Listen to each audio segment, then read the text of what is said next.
watching UMAMI.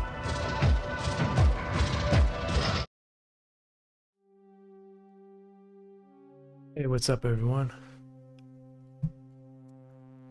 Been a long time since I last streamed. A lot of stuff has been going on, so I'm pretty busy, I guess. Even it seems like I don't upload that often on my YouTube channel, but like I'm constantly doing stuff behind the scenes, like I brought someone on board in Montreal to help me animate this past couple weeks.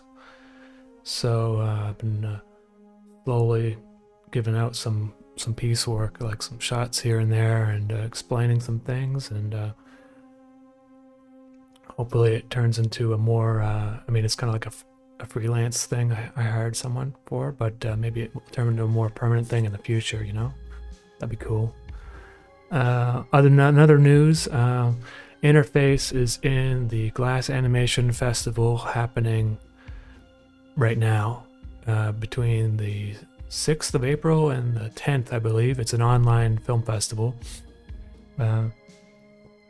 So usually it's an in-person festival, but I guess last minute they couldn't verify whether or not there would be any restrictions in the theaters, but so they are online this year. But if anyone's interested in that, you just type in Glass Animation, GLAS animation.com, and you can find a whole bunch of other cool animators who have released feature films on there and series. They've featured a retrospective on Syriac. There's like Q&As, and also, well, obviously Interface, the full film is on there, with a Q&A with me at the end, and as well a lot of other cool animators, so check it out if you're interested in animation.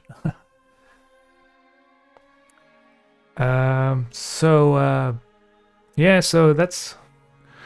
I've been working on a lot of things behind the scenes. So I've been working on shipping out the VHS tapes that sold out like so quickly I wasn't even able to keep up with them, and I got the blue vinyls, the blue Henrik vinyls had arrived, and the posters had finally arrived about a week and a half ago, so I was shipping those out for about 4 or 5 days.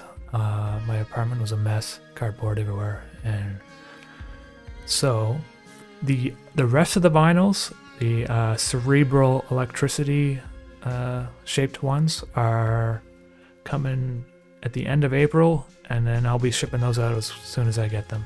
And lastly, the puzzles. Pretty much everyone, I think, got their puzzles. There was a few people that the shipping lost their puzzles, and so if that happened to anyone, just send me an email, info@hexsystem.com, and I'll try to do what I can with that. All right, so I'm working on Safe Mode Episode 3 right now, and I got this kind of like character that I started animating the other day, and I just want to add more details to it because I want my characters to become a little bit more alive, expression-wise, on their faces.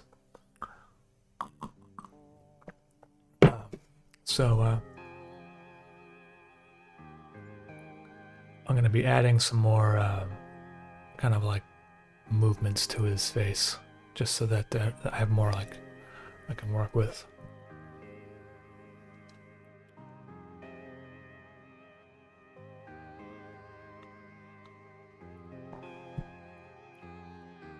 Naru, make more plushies. Hey man, yeah, the frog plushies are coming.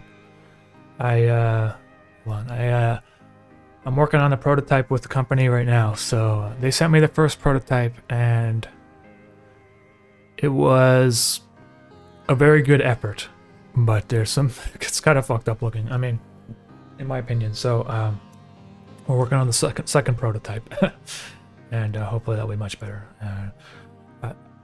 I don't want to show you guys any pictures yet because I don't want you to.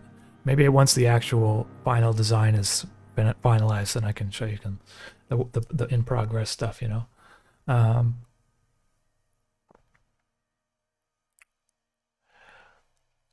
Will No Confluence get a vinyl in the future? Maybe. I might make like a part 2 to it and then release it kind of like I did the Solutions and Problems vinyls. Maybe. The reason why I say maybe is because the vinyls have been very difficult to make in the past year and possibly next year. I don't know. That's partially why they were delayed for so long. If I were to get a vinyl made now, it would probably take 8 to 9 months, I think. I haven't talked to the plant in a while, but basically vinyl sales have gone through the roof in the past couple of years, and all these pressing plants are struggling to deal with the quantity of orders. So, and that, but also, I mean, there are apparently some big record companies like Adele basically ordered a ridiculous amount of vinyls, and it like blocked up the whole industry. Apparently there's some news about that. And so, and also quantity wise, if I were to make vinyls worth it, I think I had to sell about 500 of them. Because I really don't make that much money off of the vinyl sales. For instance, with the international orders, I think I lose a little bit of money because of the shipping costs. I try to keep the shipping kind of sort of affordable, even though it's already expensive. But the overall, I do make a profit off of the vinyls. It's just it's a lot of work versus, you know, how much. Like, for instance, you have to get them mastered, you have to get metal stampers made, they ship them like across the world, they have the testers have sent to me. It's just a huge sort of thing. I'd really want to make another vinyl of my like independent music, you know, but it's like a huge kind of commitment sort of thing, you know. It's a big so we'll see. I mean, I might have more music coming out. I definitely have more music coming out. Just working on it. Sensormi D, hey, my love life is waiting for me to be transformed into art. Well, listen, Sensormi, thank you very much for the super chat. That's quite kind of you. Thank you. Zadok, are you gonna sell the prototype? They don't actually send me the prototype, so I don't have it to sell. It's basically it's in a warehouse. It's in a company somewhere in the other side of the world, from what I can understand.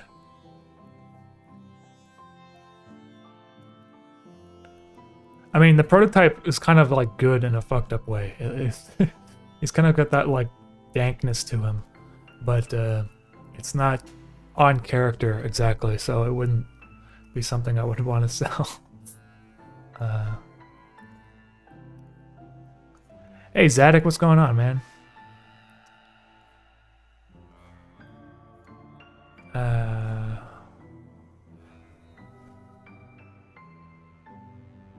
Hefna.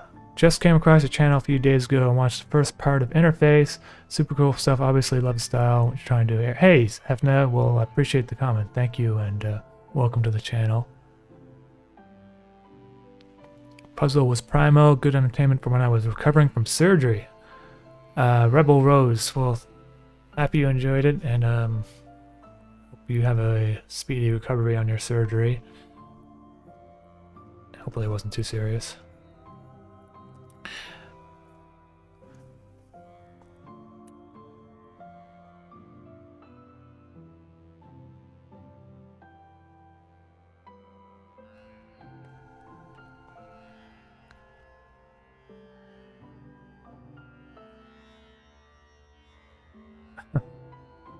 Yeah, no, for those people who don't know, I mean, I don't know if this is true or not, but if you type in like Adele vinyl sales, whatever, in Google, you know, Adele the musician, apparently her record company made like so many vinyls at once that it like flooded the vinyl.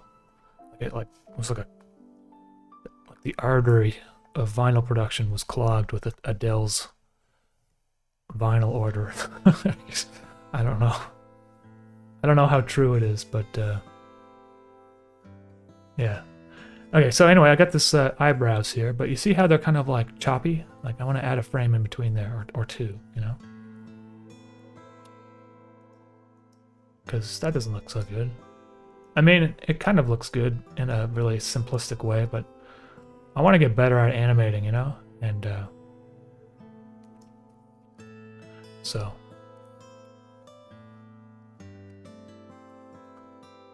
Oh, yeah, and I guess at this point, I want his eyes to be closed, too. So, let's see here.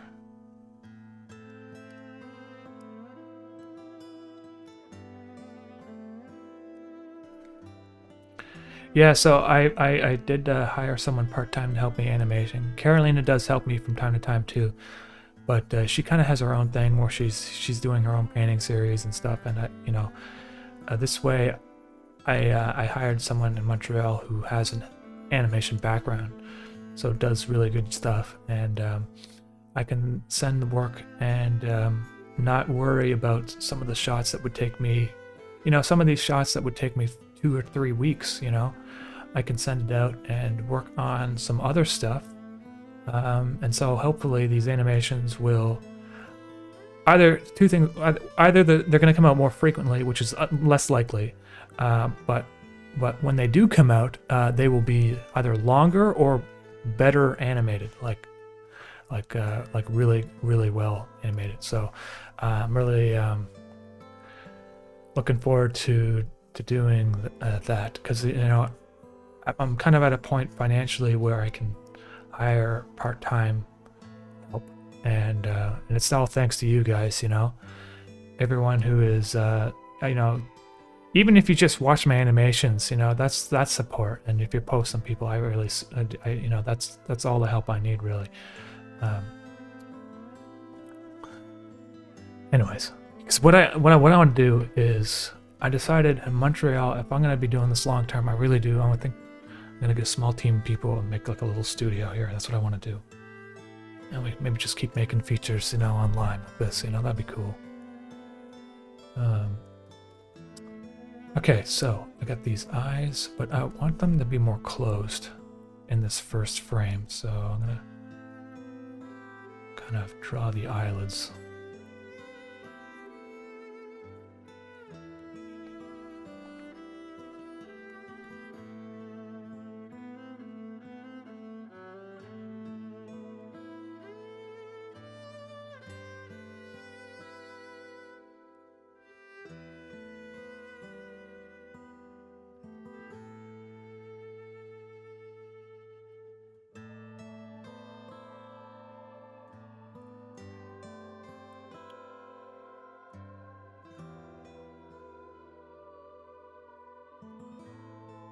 Zadok started prototyping my own YouTube thing. Hey man, I had no idea. I'm gonna check that out afterwards.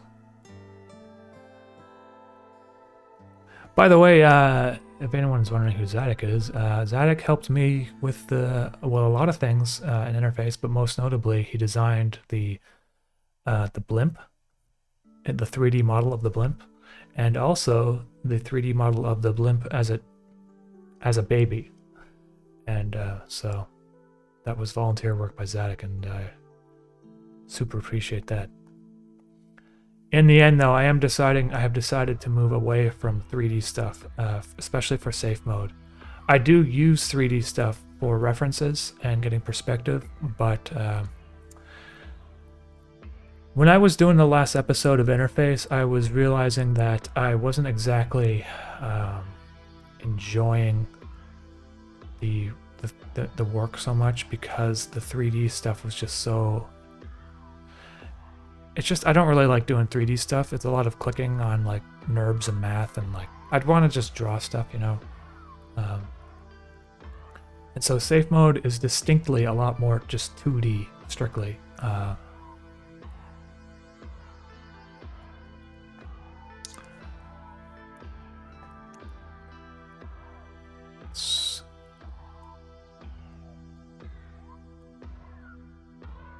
Okay, so his eyes are a little bit more squinty. That means all the wrinkles around his eyes are also a little bit more raised up, I believe.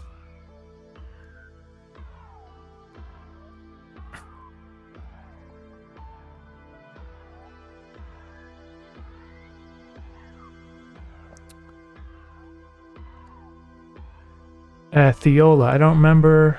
Let's see. It says, I don't know if you remember this, but you recommended the Stinky Cheese Man to me and my 7-year-old son. We got it from the library and he loves it so far. I've been reading it at bedtime. Oh, yeah. Yeah, that book is amazing. You guys are going to love it.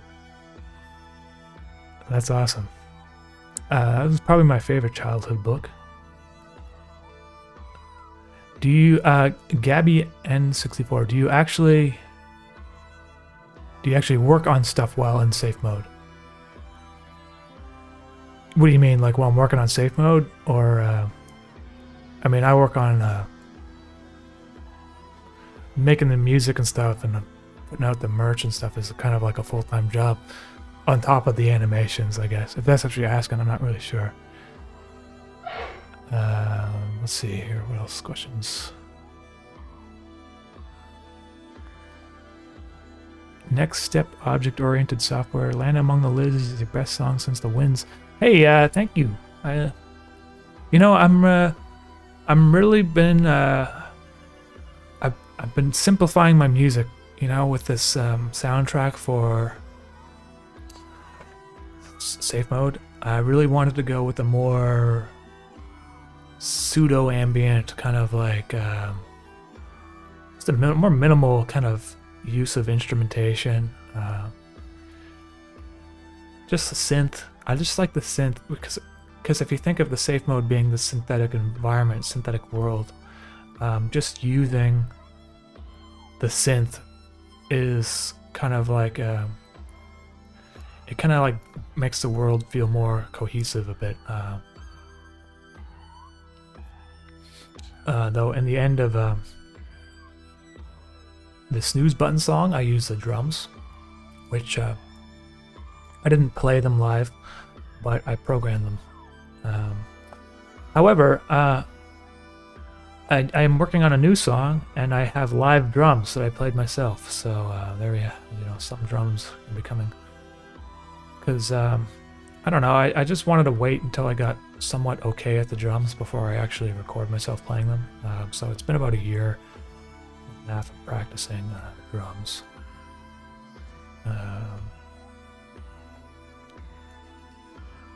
Okay, let's look how the eyes look now. Yeah, it's looking more alive. You can separate the levels here, so his eyebrows. I kind of like how they come out at the same time, though. You know. Ooh. So that's cool. But I think it would be cooler to, if they go even further. So I'm gonna cut this.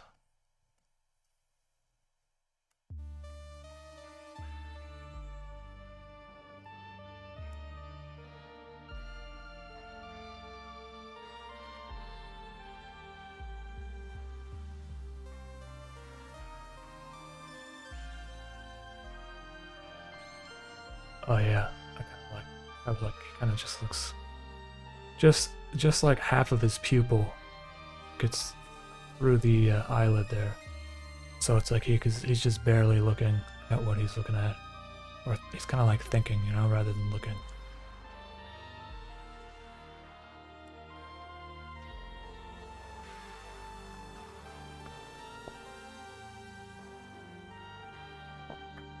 Hey, GP Reads, what's going on? Thank you for that.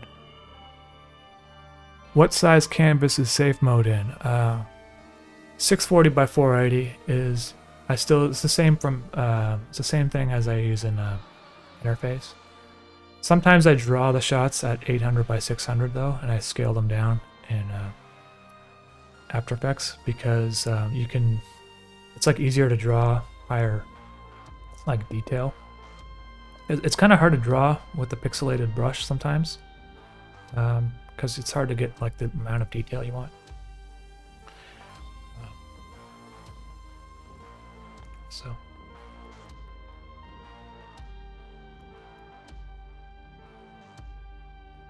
you gotta draw his eyelashes in, you know, and you know, don't draw them like this. It makes them look really as a main character, as a man character, whatever. Just draw them like dark lines, because it's kind of like when you're painting. You know, if you guys do painting, you don't usually paint all of the detail as you see it. You kind of, like if you were to blur your vision a little bit, that's what you're supposed to. It makes the painting look a bit more. It looks a little bit better, I guess. I don't really know.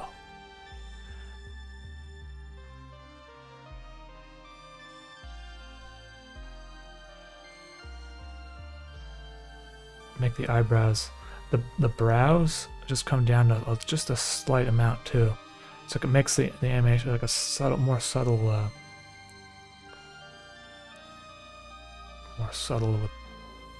Like I feel like sometimes you don't have to move things around too much when you're animating, because the subtle movements are just enough.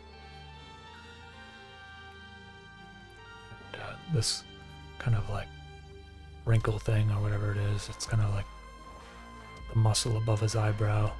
Let's bring it down a little bit. So now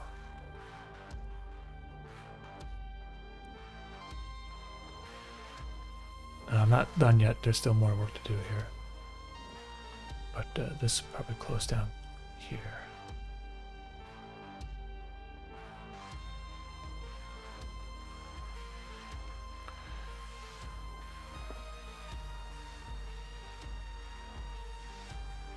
Do you put a cache for your creative apps on a separate SSD? King AJ? No, and because I use a Mac Mini, so it's the hard drive. I use basically the hard drive for everything because, well, I have my backups on a separate hard drive, and I also have a RAID array as a separate backup. But the SSD that's on like the main chip or whatever it is, it's extremely fast, so there's not really a need for me to make a separate cache, you know. I haven't had really a problem of running out of space because I work at these low resolution in PNG files, which is pretty efficient. So my file sizes don't get too huge.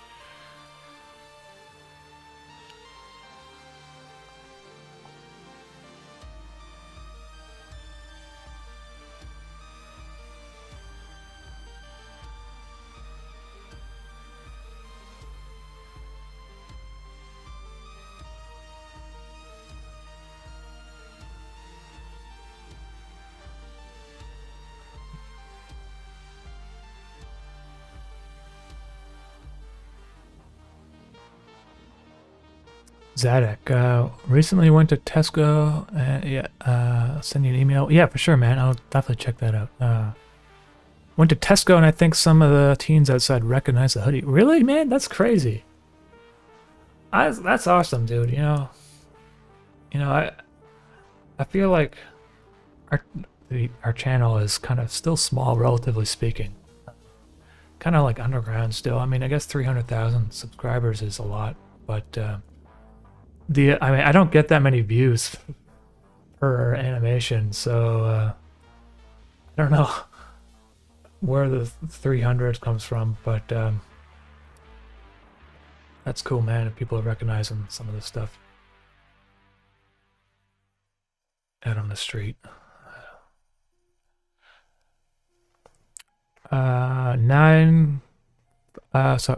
Dash Cam Sam. Would you consider being hired to make album art for other musicians too? I would consider it, man, but you know, I've actually been asked many times over, you know, like probably about a dozen times, and I've just said no every time because it's, you know, I unless I'm super into the music, I don't feel motivated to do it really, you know. And not saying that like the music could be good or anything. It's just if it's not something that I connect with personally, it's which is pretty rare, honestly. And also I just don't like doing commissions at all really anymore. So I would consider it though. So if you want me to consider it, just send me an email. Take a look. Are you in contact with Adult Swim? Oh yeah, man. I mean, I did some commissions with them a couple years ago, so I definitely have made some contacts there. I did some licensing with them recently, actually, but I don't know if I can talk about that, so I won't say anything.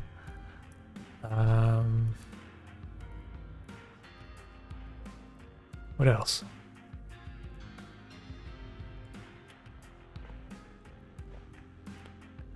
Really enjoyed Chimney Alfonso's cabin tunes. Yeah, I should put those out, man. I don't know why I haven't done it yet. I gotta just put them out on Spotify. Like, I haven't released them on streaming, you know? Because I don't know what it is. Like, I feel like if it's not something I would usually release, but I wonder if like I'm overthinking it, you know? It's like I made some music, it's not something I usually release, but who cares? You know, I just put it out there anyway. I don't know. I think it's become less important to be so like protective over your brand, like your image or whatever it is, or your music. I mean, I don't really know if it matters anymore, some of that stuff.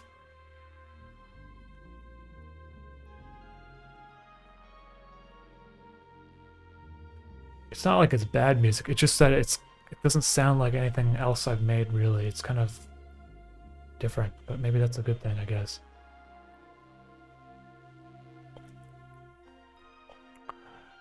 Have you tried Adobe Animate? I haven't tried it. The reason why I don't use it is because it's vector-based, and I really just want to use raster-based software like TV Paint or Photoshop.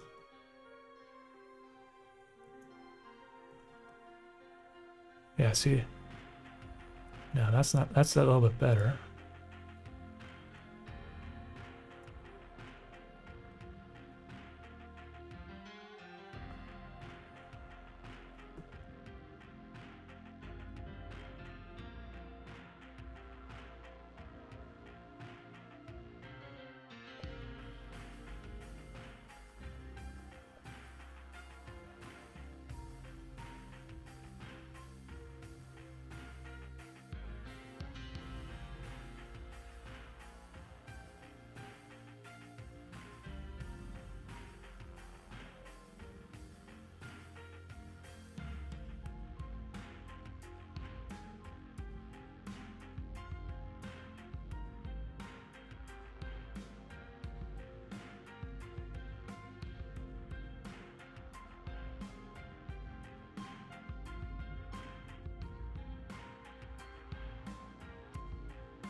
Now, I'll do a frame that goes in between this one and this one on his eyebrows, because I don't like how it's such a big jump there.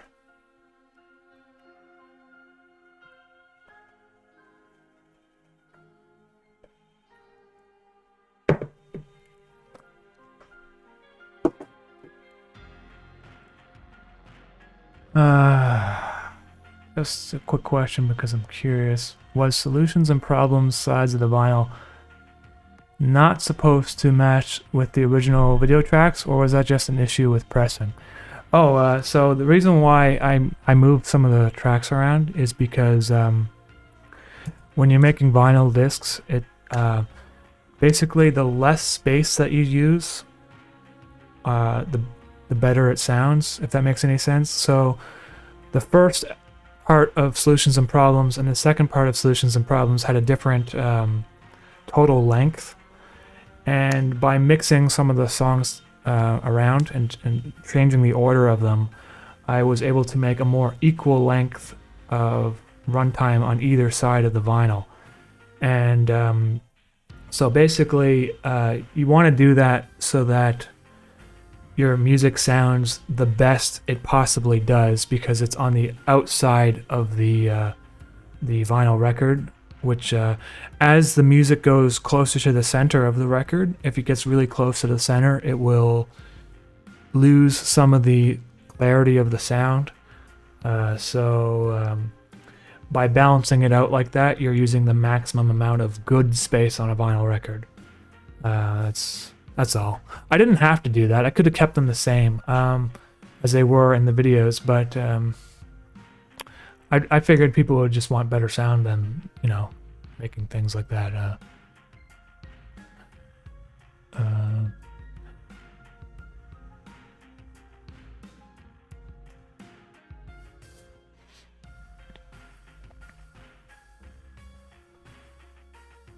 Telehudo. Daily reminder to steal the copper wire out of the walls, wrap it around rocks, and throw the rocks at power lines. Telehudo, well, thank you for the super chat. I appreciate that. And that sounds like an interesting hobby you have. Chill of Soul, I'm your soup son. Oh, of course you are, Chill of Soul. Thank you for the CLP. I'm not quite sure what denomination of currency that is, but thank you for the super chat as well.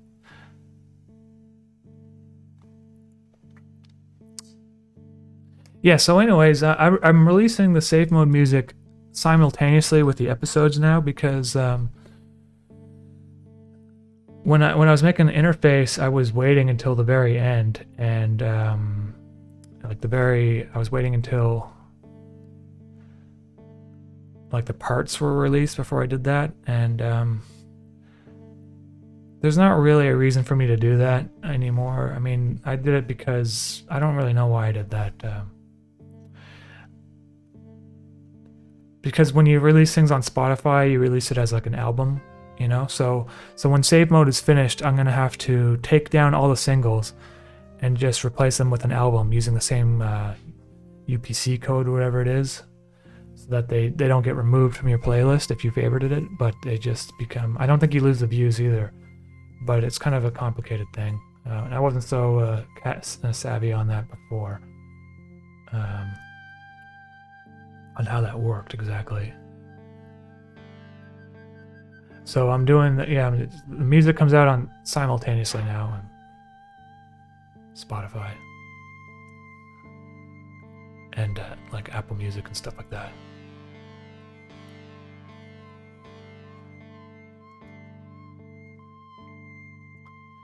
Stylo, I live in London and I finally got my UMAMI puzzle and interface VHS tapes. Loving them both. Interface has a whole new feeling on tape. Thoughts of releasing music on cassette sometime? I really want to. I just haven't gotten around to it. I should put the interface soundtrack on cassette. I know people would want that. I should do it, man. I got to design a box. I got to make an order, and it's just. I feel like it's kind of stupid, but I feel like I feel like I spam people with my own merch too much. And I know it's like people want it, right? But if you're constantly seeing posts about me selling stuff, I feel like it just feels wrong, Like I don't like doing that too much, even if it's my own stuff. It's really dumb, but that's why I don't do any sponsorships. Like I had people emailing me about sponsorships. I'm like, I'm gonna put a sponsorship on my video. It's gonna, watch it like a video, and then it's gonna be some friggin' guy talking about VPNs or some shit, or like some crappy cell phone game. AGUS, hey man, AG, I thought your name was US. Hey, listen, thank you for the super chat there. Thank you for the inspirational and thought-provoking arc. I'm enjoying safe mode as much as I did interface.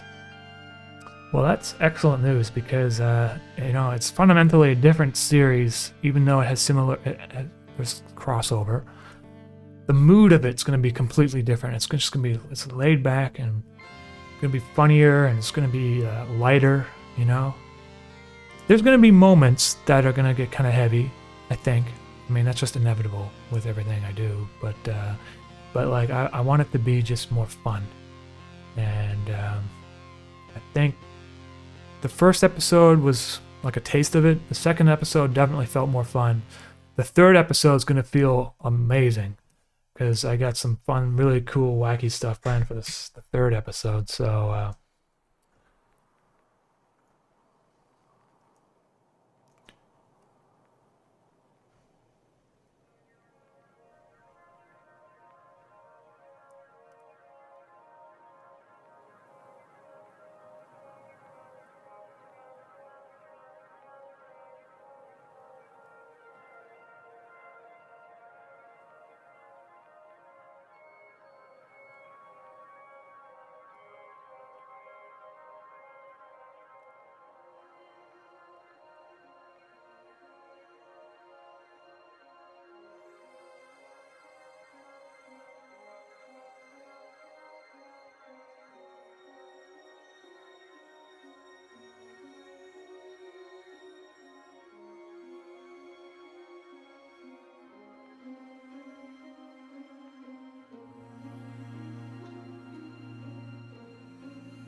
do you believe the Philadelphia experiment was real?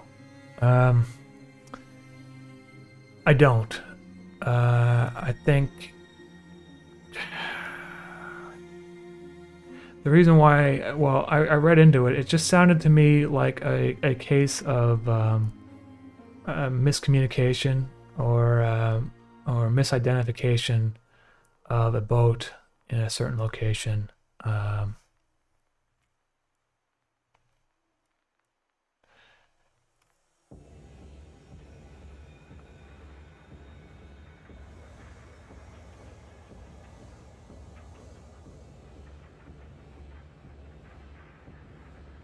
I don't really think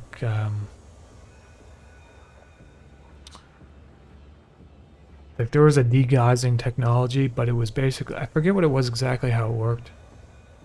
It's been a while since I read the Wikipedia article on it, but basically I read the Wikipedia article on it, and I came to the conclusion that it was most likely an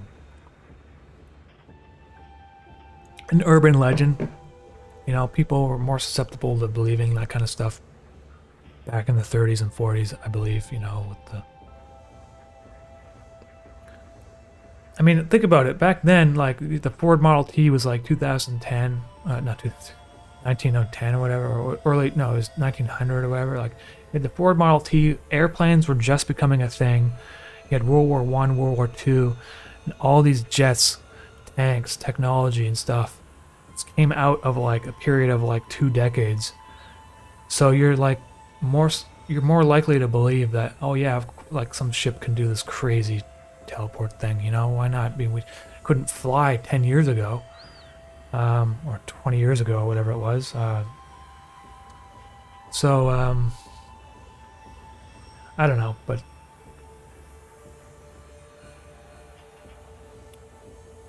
it's just a fun thing to think about, that's all. You know, I don't believe in all that kind of urban legend stuff. I do believe in some of it, though. You know, I feel like there's like got to be some sort of, I don't know if there's ghosts, you know, but there's got to be like memory echoes of the universe that might be what like we would describe a ghost, but isn't necessarily a ghost. It's just something. It's like some sort of phenomenon we haven't properly been able to study, you know. If you look up about like time and how like scientists explain time and stuff, it's like time doesn't really exist. It's a unit of measurement, but it's not like things that happened in the past and things that happen in the present. There's no like distinction between when the events exactly happened.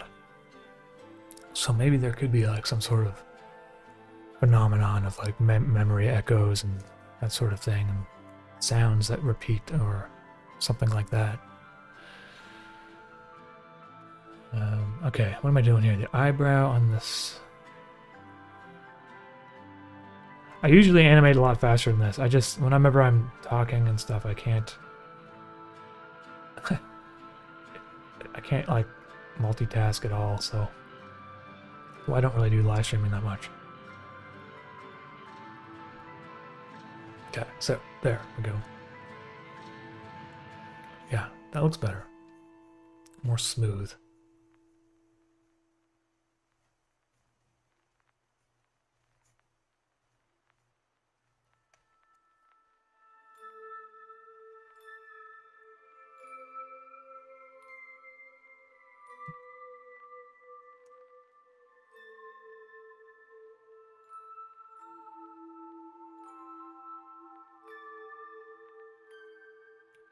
So that's cool, but you know, I feel like his nose doesn't move at all, you know?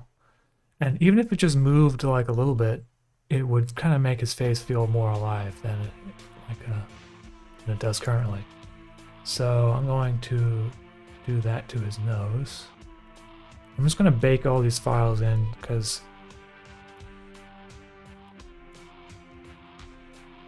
I'm happy how it looks, so I'm going to just use this tool called Rostrum.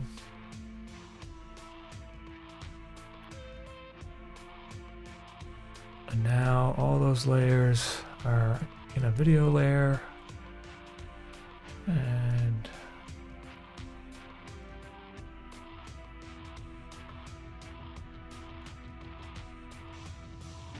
good.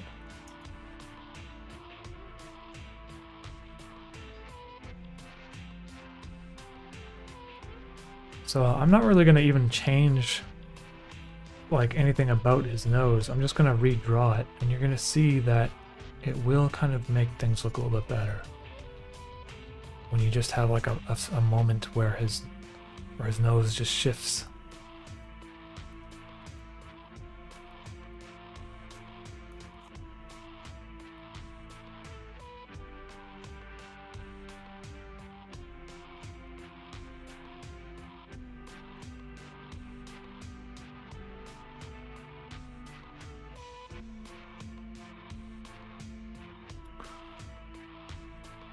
Christian, hey, thank you for that.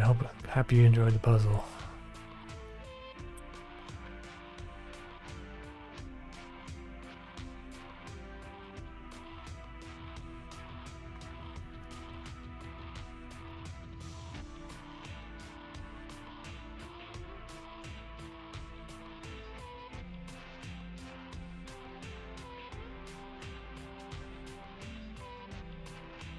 Okay.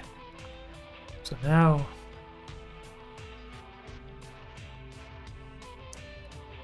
see how his nose kind of just kind of changes there. I don't like how thick the lines are here.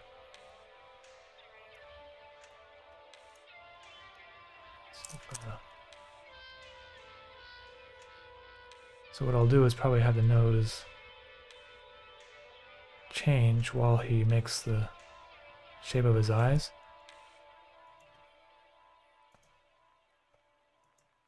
There. And I can duplicate that and use it kind of just like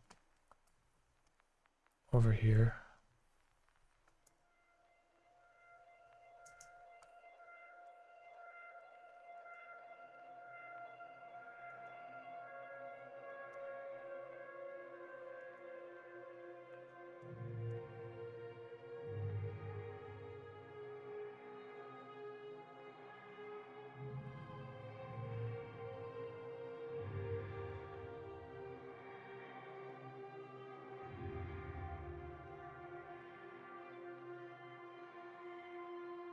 Same thing with these little kind of lines over here that are just like marks on his face or whatever.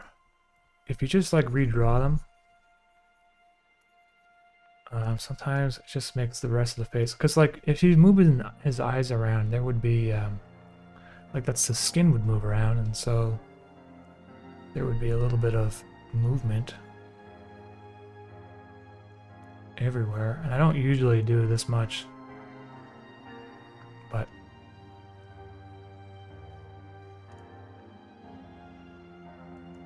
yeah.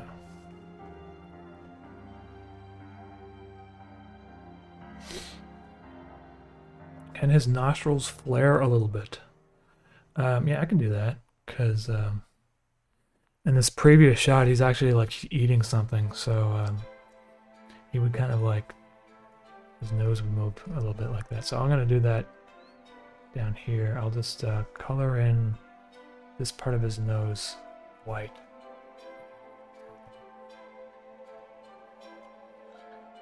Set the opacity of that just so I can barely see it.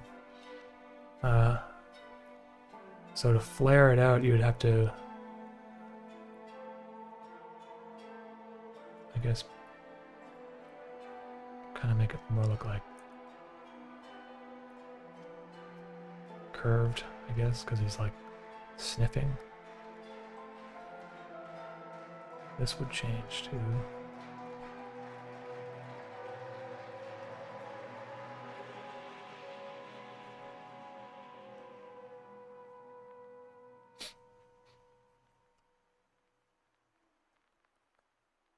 Changes too much, I think.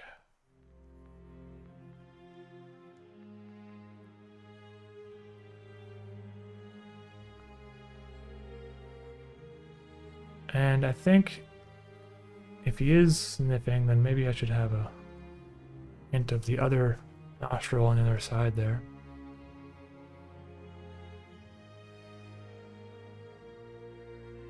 Redraw this.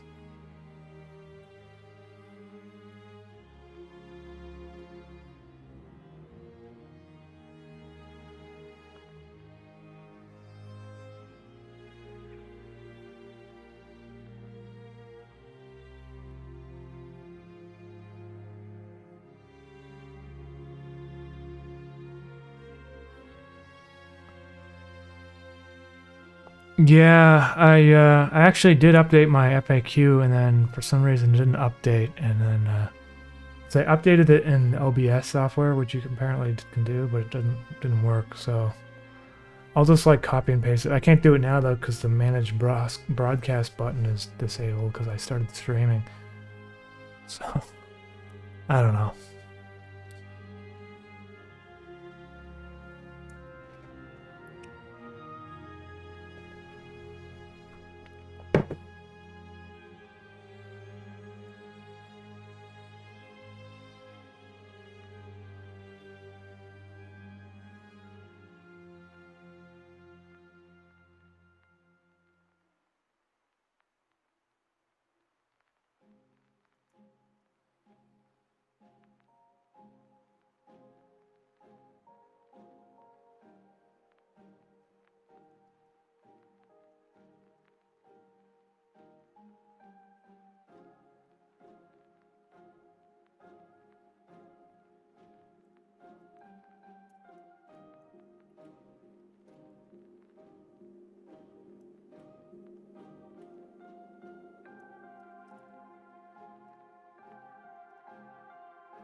What's up, UMAMI? Got my interface volume 2 vinyl poster is sick. Excellent, excellent.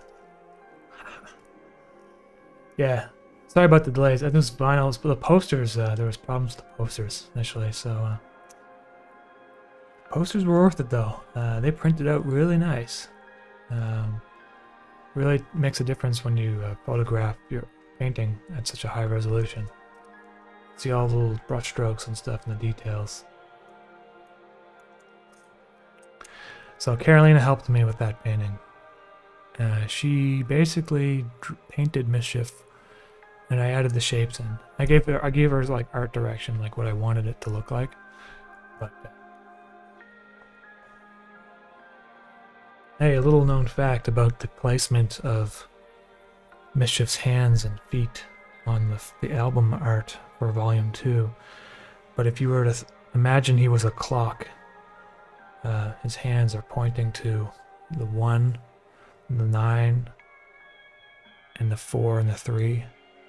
So it's like 1943 with his hands and the feet.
Ruby.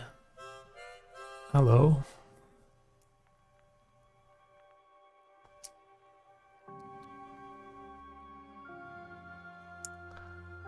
Okay, so I got the face going sniffing.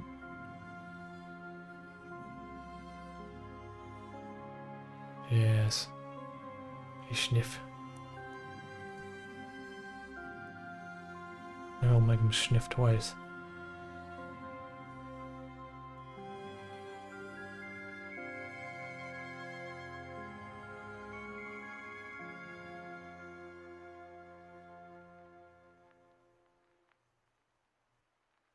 I like it. All right, so that's, I know I added a lot of detail there. That's kind of what I wanted to do for this face. So I'm going to do that rostrum thing again. Brings the file down. This is 58 megabytes, but if I were to flatten it all,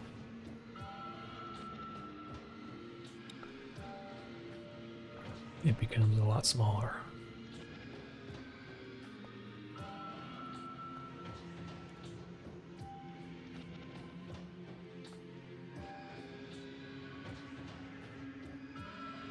Now it's, let's see, now it is 48 megabytes? Hold on, I did something wrong. Oh, get rid of this layer too. Now it's 2 megabytes. Okay. Yeah. Alright, well, I'm gonna work on to a different shot now because, you know, that's the one shot. I got that finished and time to move on to the next shot.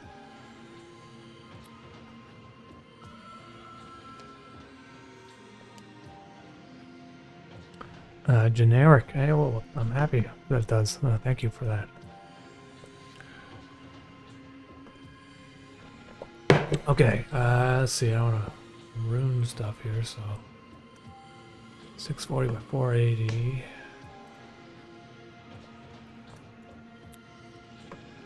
Yeah, so I have a 3D model of a Cadillac that I use for the references. I paid for it. I bought it off of like Turbo Squid or something. So I just use it so I can get like all the perspectives that I want, you know? Because I could freehand it, but it wouldn't look very good. I wonder though, sometimes these...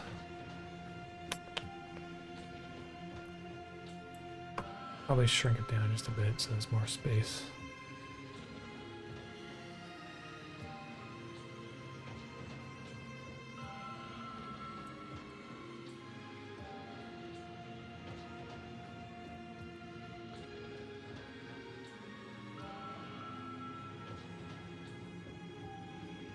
You know, I'm not crazy about the perspective here. Oh, that's fine. Let's leave it. It's okay.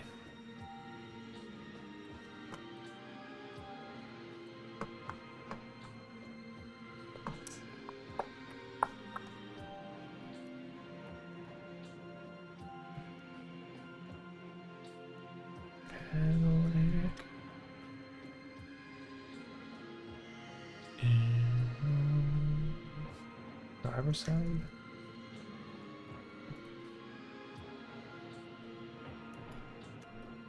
This is pretty simple. Just gotta outline it. Color it in. Then I'm gonna draw Smear sitting in the front seat. So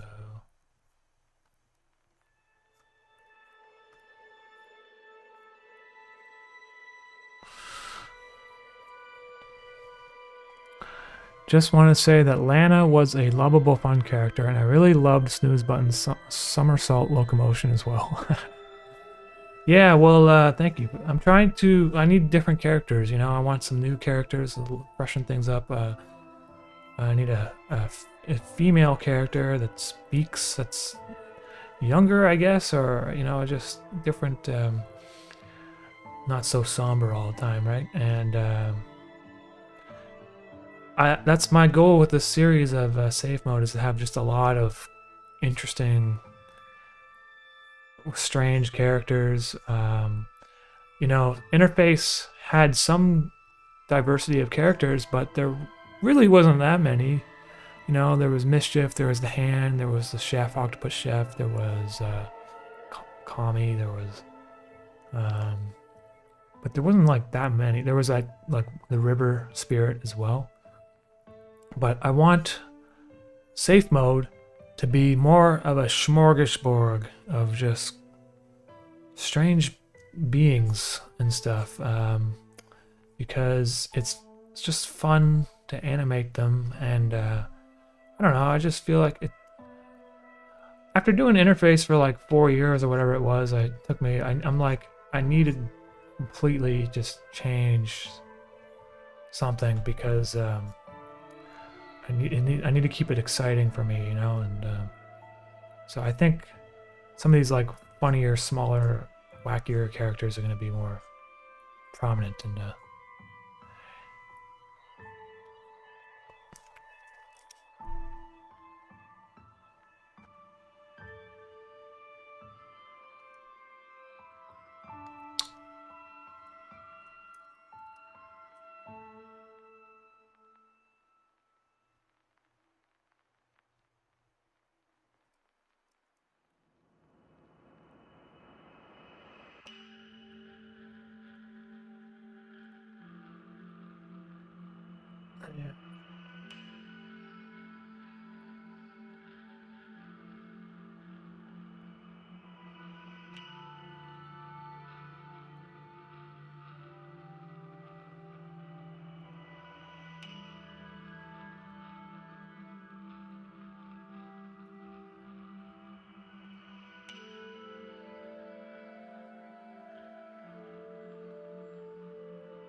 Probably not even going to see this seat because Smear's going to be sitting in it, but I like to draw it all out anyway, because in case he moves around, you know.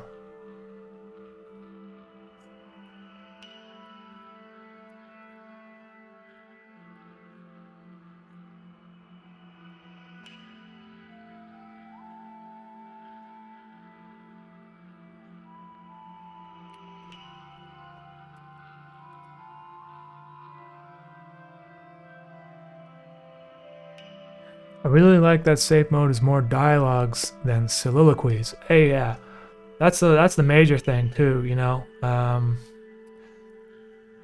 Interface had a lot of monologues, and I received some feedback about that, you know, from, well, not just fans but also people who work in the industry, and it's not a, I mean, I think it works for interface. Interface is kind of like its own thing. It's like a unique sort of thing. But now that it's finished, I really want to move away from the monologues and more into dialogues or conversations and interactions between characters rather than um, like thoughts that come out as a monologue, you know. There will probably be, there might be a couple of like a little bit of that, but not so much as to the extent that interface had it. So, and so far there has been none. Though I do like it when movies have that kind of stuff in it, you know, and for some reason, I don't know, maybe audiences don't connect with it as much, you know, sometimes. There's this movie, Three Billboards Outside of Ebbings, Missouri, whatever. And there's this moment in the film where it's kind of like a monologue where the cop character he left a note for his wife and it's being read in his voice. So it comes across as kind of a monologue. And I thought that part of the movie was actually like one of the best parts of the movie. I just thought it was really it was kind of like beautifully done, and I don't know, like I don't know if there's, I need more examples of that kind of stuff, I guess, in like Hollywood films. Three Billboards Outside of Ebbings, Missouri wouldn't be exactly a Hollywood film.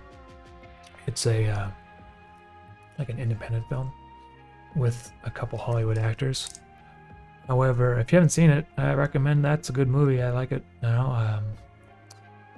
I can't remember her name, but the actress is, she was in Fargo, and she's a great actress. So.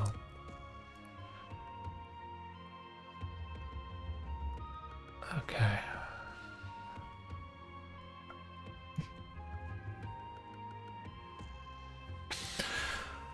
Question about Kami, if a stupid one. Will we see her again in any way? She seems to be the most automated tool of reality.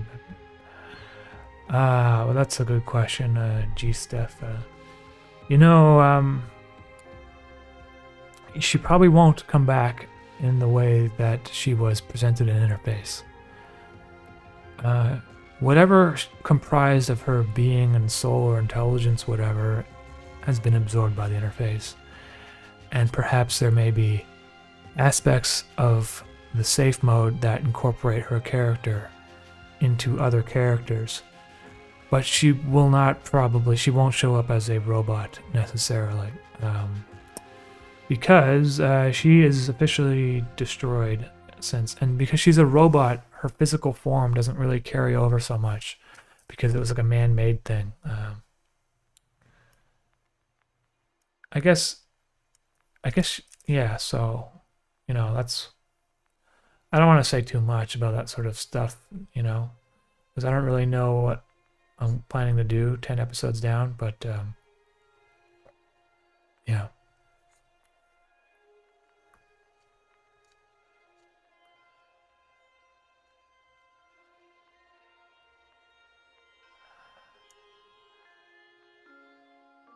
See you, Zadok. Thanks for hanging out, man. See you next time.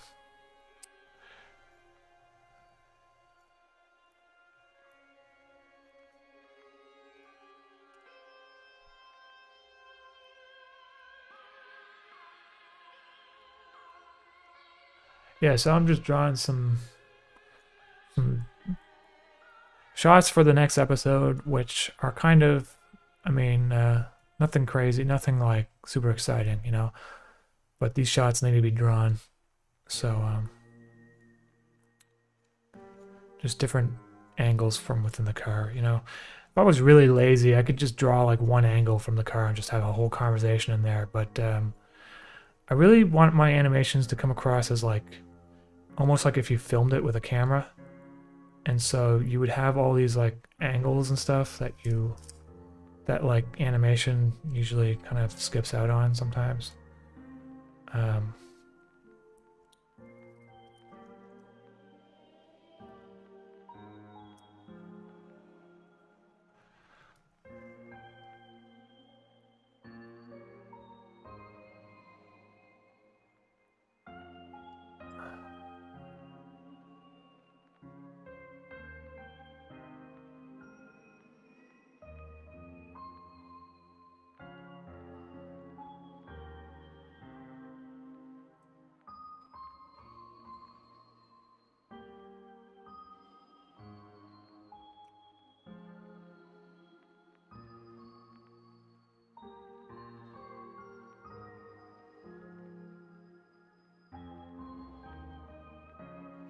You know, I should probably put the steering wheel on a separate layer.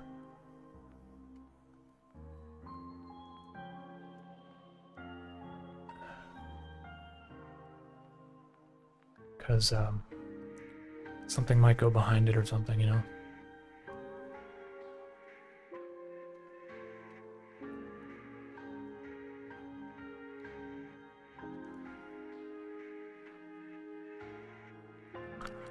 How do you do the animation frame by frame? Yeah,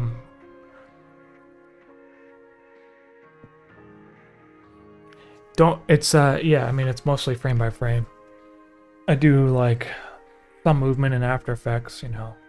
If I need to animate like a river or something, I'm not gonna like animate the water moving necessarily. I might do part of it in Photoshop, but then use some sort of effects in After Effects, you know.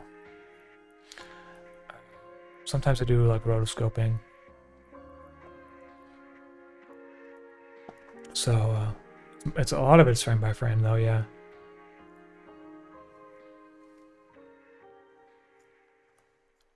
Now I need to just look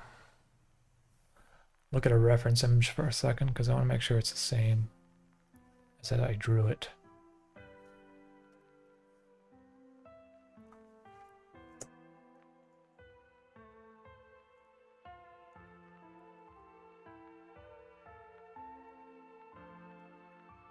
Okay, it doesn't really matter.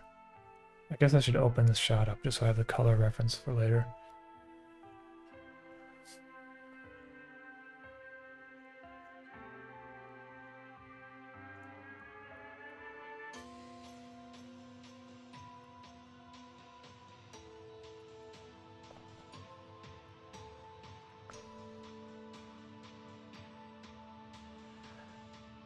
Gordine, have you ever thought about doing commentary for Interface? I find it fascinating listening to talk about it here.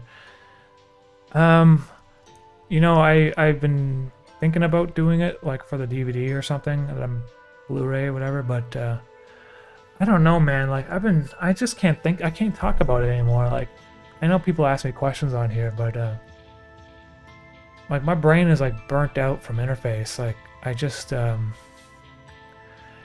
like I seriously spent 4 years like thinking about every aspect of the story while I was making it. And it would be like, what happens next? Or what would make more sense here? How to connect this and that. And now my brain's just like so fried from Interface that I don't even know if I could do a commentary where it doesn't sound like I'm like bored out of my mind. I know that kind of sounds kind of negative, but like it's just I don't know. Like I also I don't really know what I would say the whole time. You know, it'd be like, yeah, this is the shot that I don't even necessarily remember some of the details of exactly how some of the shots came out because a lot of when I was making Interface, I was kind of in this like void, like work void, where I would just put some music on and draw it, and then move on. Like if you were to try to animate a feature film by yourself, you would probably get to the same. You would probably have the same sort of mentality after a while, where it becomes more of a like a meditative sort of thing, rather than like a fully conscious sort of thing, you know. You know, maybe different creators work in a different way, but me personally, I'm finding that it's difficult for me to talk about it now that it's completed, because my brain's like, oh, thank God, and now it just doesn't want to think about it anymore.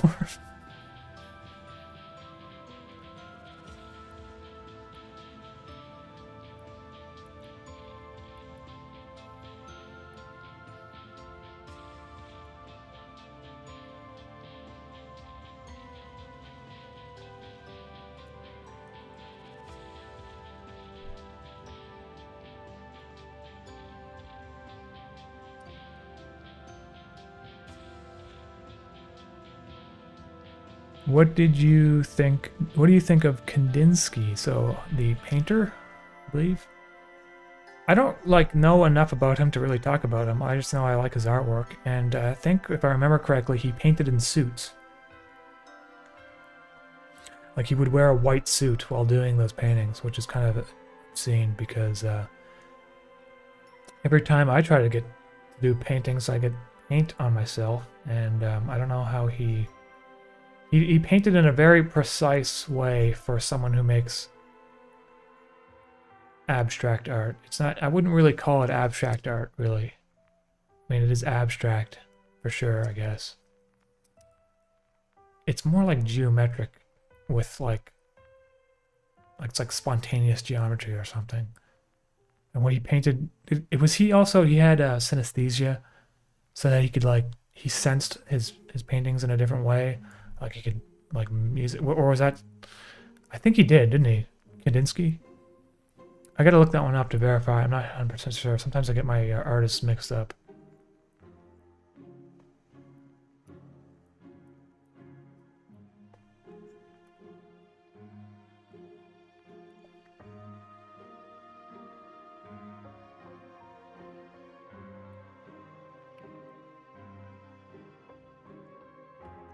Hey, Thomas Spica.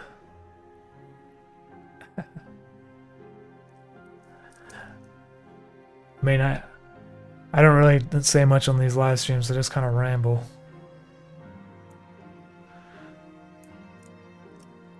How? Let's see here. How do you get such high res? Well, I'm not really. I mean, I'm working at a low resolution. So, do you mean just like detail, or? Because I don't know. I think other animators put this amount of detail into their stuff, don't they?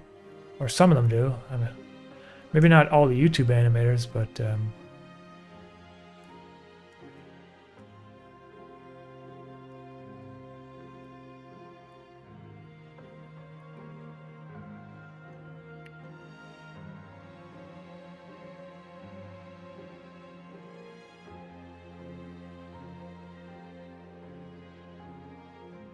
Oh yeah, where's his like that's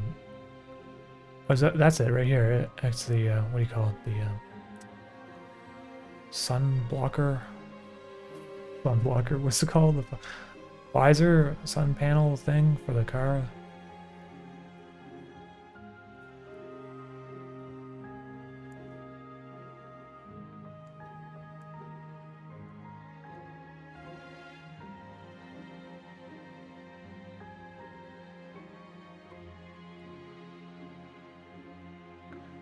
So this back here, I guess I should put more of.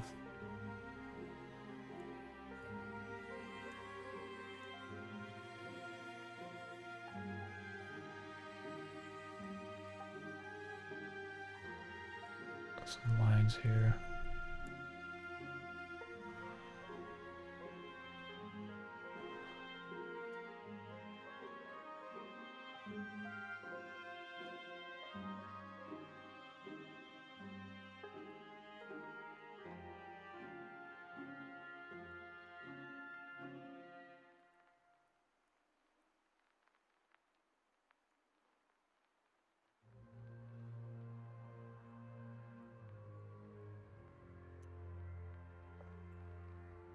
Today's a perfect day to animate in Montreal because it's raining right now.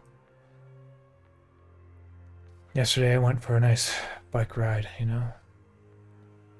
I don't really work like regular hours, like I don't work Monday to Friday. Usually I'm working a lot on the weekends.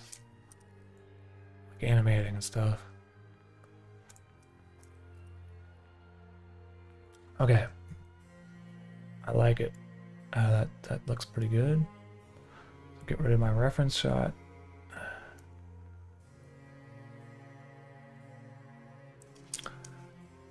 Yeah, 4 years. I think I started it in like 2017, so 18, 19, 20, 21.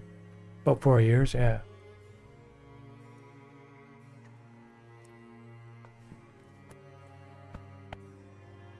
You should do a more formal commentary for safe mode instead of interface. Yeah, you know, I really, maybe you're right. Like, I should, like, document more of how it's being made. I'm already on like episode 3, but I don't know how long safe mode is going to be, but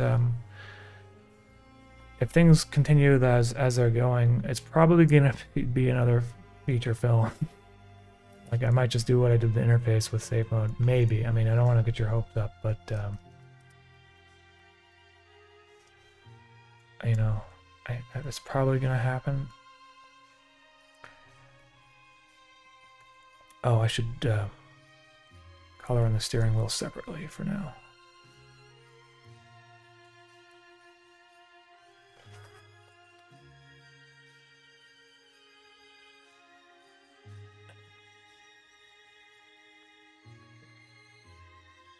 Chase, hey Mimi, I just want to thank you for your series. Your skits made me laugh. Interface really drew me into a metaphysical state, and its music is one of a kind. Chase, well, thank you. I really appreciate the comment. Do you use Blender for your videos? I don't use Blender, and you know, I probably should, but it's kind of, you know, people who say Blender's easy are some sort of like 3D genius. I try to use Blender. I just can't. It's not for me. Even the grease pencil tool, I'm just like, I looked up tutorials, and it's, some of the stuff just sounds, it sounds like it's getting easier, but at the same time, I've got like a really simplistic way of doing things sometimes, and Blender, I don't want to draw in 3D necessarily, so I'm not using it. But if you are an animator, aspiring animator, and I would recommend the grease pencil tool. You know, if you have the willpower to dig in deep and learn how everything about it, you can do some amazing stuff. I mean, there's some YouTuber animators out there that are using Blender now, and it has been liberating for animators to use, because they can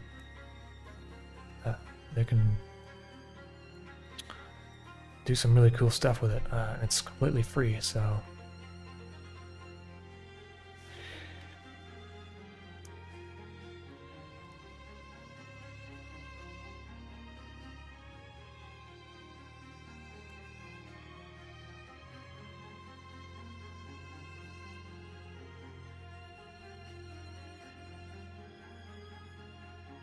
Gene Johnson, just want to say hello. Hey, how you doing?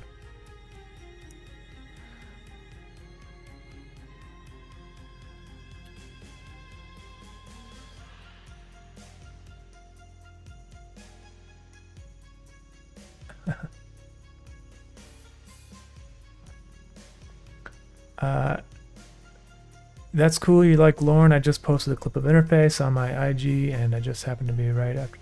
Yeah, man. Lauren is you know, honestly, I was really into Lauren when I started my channel, you know, and I really like that guy's music. I don't really listen to him that much anymore, but yeah, he's got some cool music videos too. There's like an animated black and white one, and I like the one that takes place in the diner with these with the dancers. That's really cool. I want to do something like that for my own music sometime.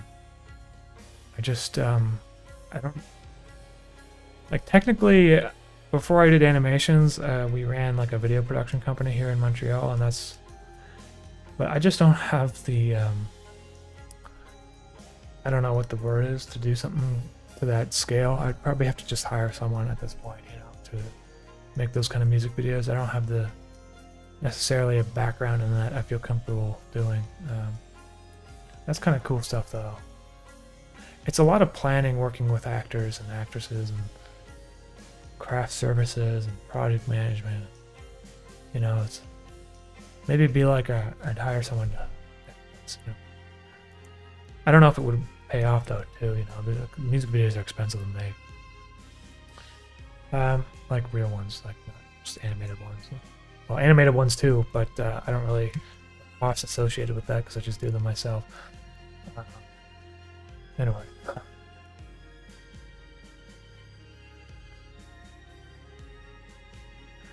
I absolutely love safe mode surreal scenes. What is your process of thinking of those scenes as someone who is also looking to get into surreal animation?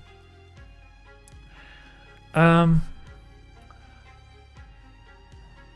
it's well, first of all, you got to.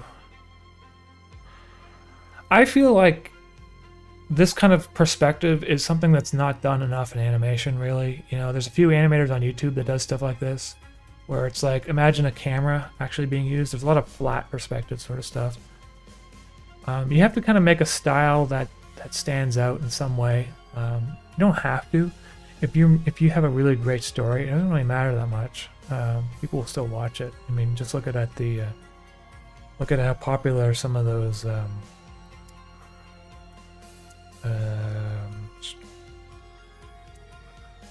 storytime animators are. But to get into surreal stuff, I mean, you have to kind of just like think in a way that, like, so for instance, if I was working on some of the stuff for episode 2 of Safe Mode.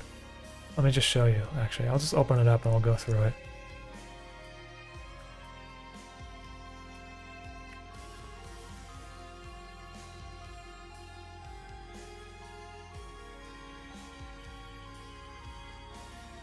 I think I might need to update my computer soon. It's still pretty fast, but I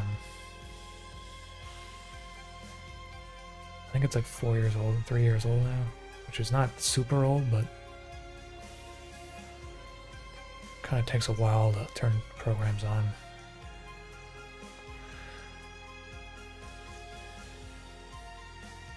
Okay, safe mode, episode 2.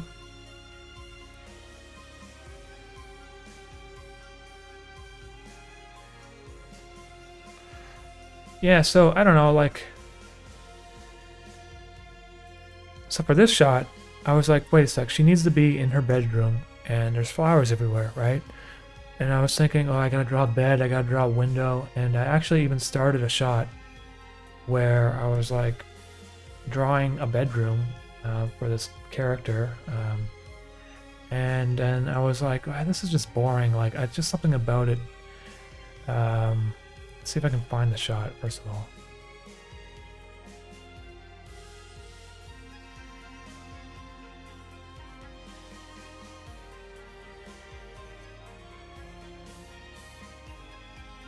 I can't find the shot. Oh, here it is. Yeah, I was like drawing this bedroom, and I was gonna put flowers here and stuff, and then... But then I realized, like, it just, I don't know, like, something like... Just, it doesn't work. Like, it's boring, and I don't know. It's like you had like perspective problems with the flowers. It's more work. It's like more work than it needs to be, right? And I was just like, well, just have her standing in a bunch of flowers. It can be discerned that she's in a room later, basically. You know, we go through a keyhole. It's kind of like she's locked in this room. She's locked in something, you know, and later, you see that, you know, this panning shot. Oh, there's a building there. Okay. Oh, and look, she's in a room with, like, windows, right? She's probably in that pink building or something, right? And then you got a door here. And it's just, like, it's minimal in some ways because it's just a centered door frame, you know? Flowers that are repeating. And this, like, light bulb that's just swinging in the air. And... it's kind of, I don't know, it's like more, it's not necessarily, it's simpler to animate, but also it's visually more interesting in some ways, you know? There's nothing particularly surreal about a light bulb swinging at you like this, is there? But, I don't know, some of this other stuff, like, oh yeah, so here's the shot, the door shot, where I was thinking, the door needs to, like, swing open, right? I was going to have the shot of the door swinging open, and I was just like, fuck, that's boring. How many times did I animate a door swinging open? At least like 4 or 5 times, right? In like interface. So I was like, what if the door just explodes into a shape? Like, it doesn't matter. Well, it doesn't matter in interface. It doesn't matter in safe mode anyway, because safe mode takes place within a computer that's like corrupt, right? So things happen, and they happen in unexpected ways. So I have a universe that allows for this surrealism to exist that makes sense for the series. So I feel like that's important too. So if you are making something that's surreal, your universe needs to justify why it's surreal. So either you can have a surreal world, and that is your surreal world, but needs to be consistently surreal, you know? Anyway, so I was just like, what? It's just gonna turn into a Mondrian painting, whatever. I don't care. Like, it just turned into a shape. It's just funnier that way, anyway. And I did that. It's not really a Mondrian painting because he doesn't use curves like I did here, or necessarily angles for my. But it kind of looks like one, you know. Anyway, and then there was a shot of the. I was gonna like animate the little girl walking down the hallway. I was like, fuck, that's a lot of animation. Out of perspective, she's gonna walk, her arms gotta swing. I was like, what if I just draw her feet? Like, I just want to draw her feet. That's how she moves. She fast travels. You know, it's like out of like a product of my own laziness, I like developed a surreal reason for it to happen. And maybe it's a little bit more interesting that way. I don't know. Like, she fast travels. And the way she fast travels is by leaving footprints. Kind of like Death Stranding, but it's like a sweet little girl rather than this creepy monster thing. And then, you know, the walls, the walls were static, so I was like, Smear's house is just rotating, so why can't her house just be gyrating, you know? And then the walls are moving, and then, I don't know, like, there were shots from the other episodes, Safe Mode episode 1, where the windows are moving around, so I was like, okay, so if the windows are moving, then they have to be moving outside too, right? Like, he just lives in like a spinning house for some reason. I don't know why he does it. You know, it doesn't really, some of these things you don't need to explain, you know, like it's just interesting visually. So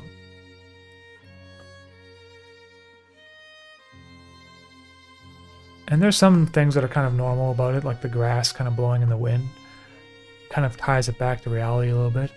And then he's on the ground talking to Atlanta here.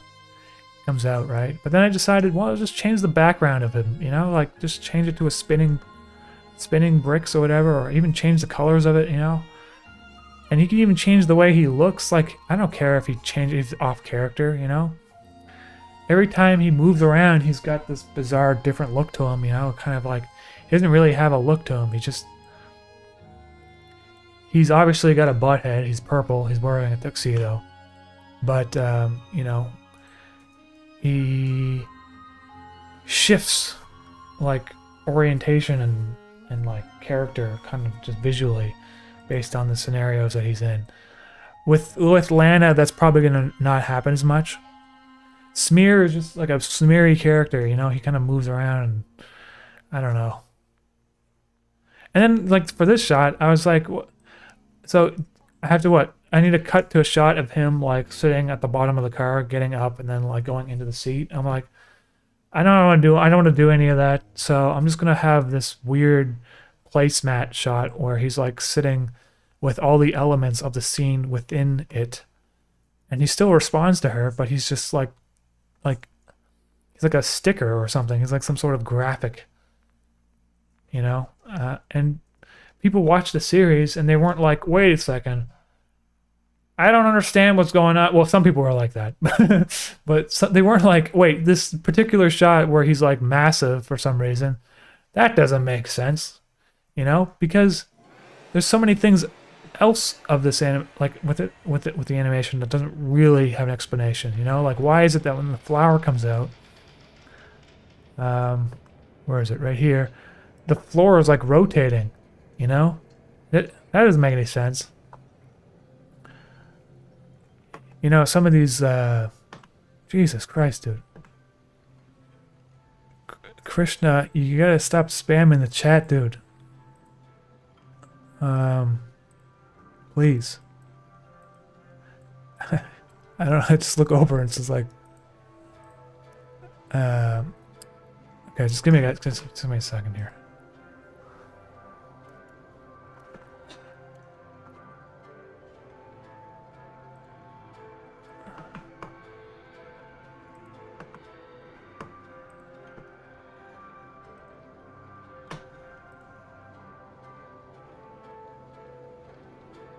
Okay.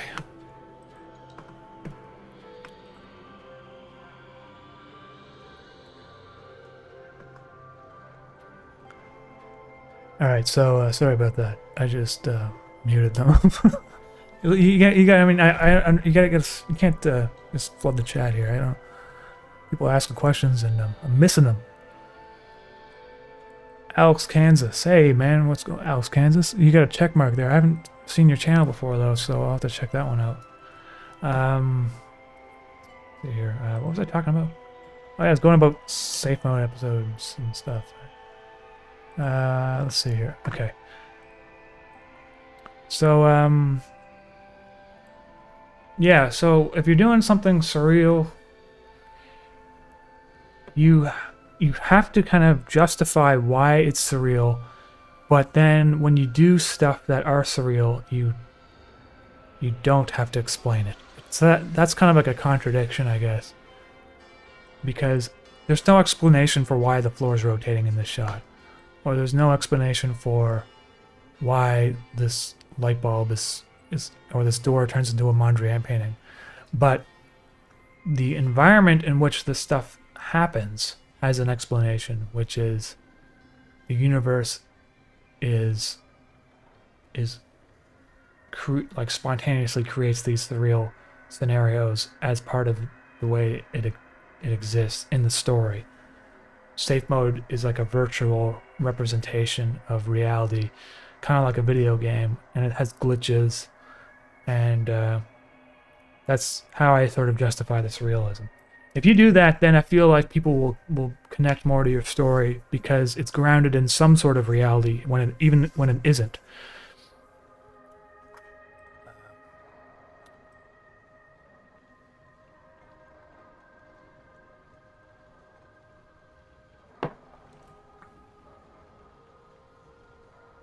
Anyways, okay, so let's go back to what I was doing, which was coloring.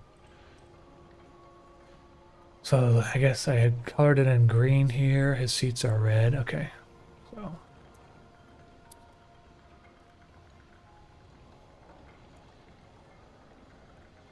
well, I could just use this tool, sort of.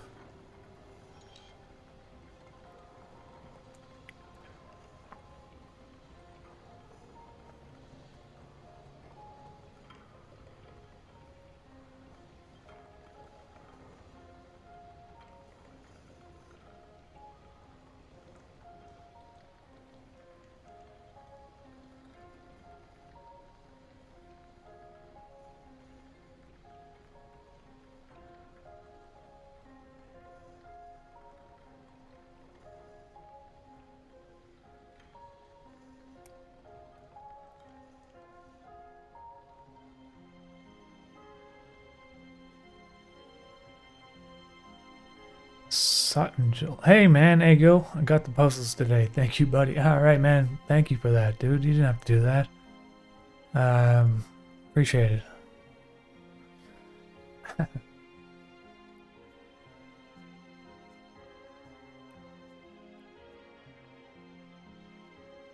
Okay. LSD Dreams. Do you make your own music for your videos? Yes, I do. So, pretty much every video, almost every video, I make the music for. And I use Logic to make the music. I've been using so about a year ago or a year and a half ago, I bought my first synth, and it's an ASM Hydra synth, which makes some pretty cool sounds. I made my own patches too, and some other people make patches. Like you can download sound patches off the internet. People release them, and they sound awesome.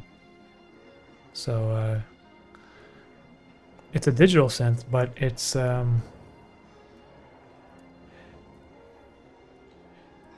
it sounds. It doesn't sound super digital. Like there's a lot of digital synths out there that just sound kind of sterile, you know. And I have a few tricks now. I do things. It's got like an analog emulator built within it, but also I recently bought a reel-to-reel tape machine, and I've been running some of my musical compositions onto tape, tracking them onto tape, kind of like as a step before mastering, and it kind of makes them sound. It's a very, very subtle difference, but it kind of makes them sound just slightly more digital, just because it's transferred to an analog medium, which is tape. So there's like a very, very minute, like 1% amount of it is like warp, or like 1% of it's like noise, or some sort of anomaly with the tape. It's kind of cool. Also, I've been practicing the drums for about a year and a half, so you know, my next EP, I'm gonna put some music out that has my drum playing on it.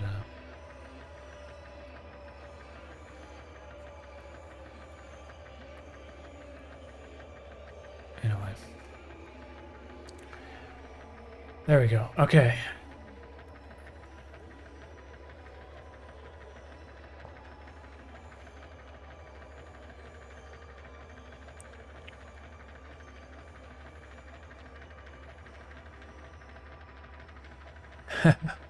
Great car, but it's white leather and green.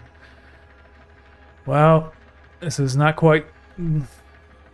This is not quite the exact same car, but it's inspired by it.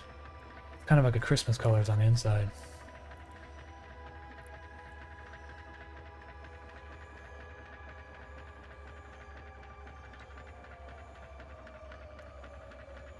Anonymous poster. Caught you live, love your work, was looking for stuff to put on in the background when I draw, and this is perfect. Your stuff is mad inspiring to me. Is there a favorite project of yours, and if it's interface, which part? Choose, man. Anonymous poster, well thank you for the super chat, and let's see, is there a favorite project of mine? You know, I feel like the Soup Sun is probably one of my favorite things that I made on my channel, apart from Interface.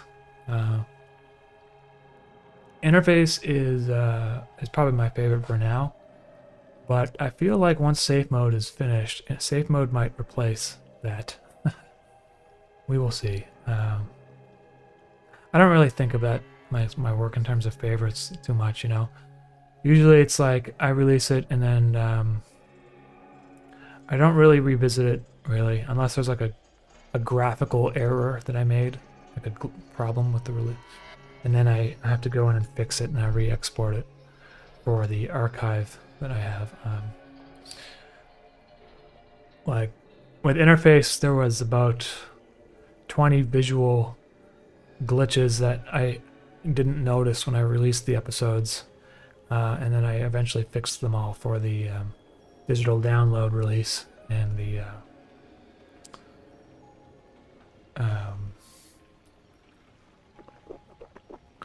yeah, digital download basically, and for the VHS tapes and that sort of thing. By the way, if anyone did order a VHS tape and you're having like issues with the tape playing properly, just email me, because there was a couple duds that went out, and but I will replace your tape if that's the case. Just letting you know. Okay, so I got my tape here. Not my tape. I got my inside of the car. I'm really kind of like running out of energy now. I might just finish the shot up and then call it in for now. Let's see here.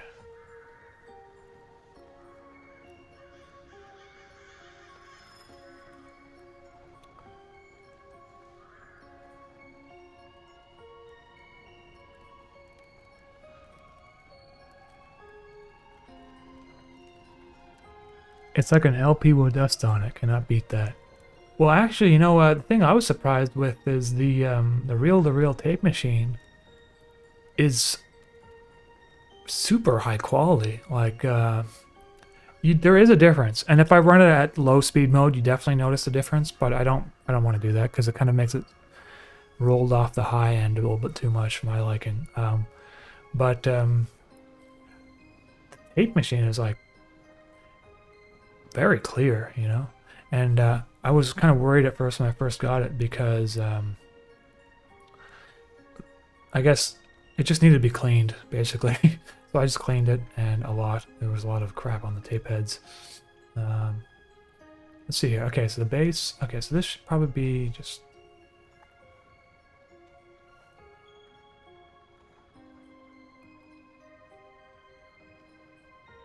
I was looking for one for a long time, the tape machine. And then at this drum studio that I practice at, they had one on sale. I was like, it wasn't on sale. I mean, someone was selling it. And I was like, oh, well, I'm just going to get it now. It works. Because you order those things off eBay and stuff, and it's kind of like you don't know what you're getting sometimes. But it's the guy that runs the local sound recording studio here, so. And it works great. And it's cool.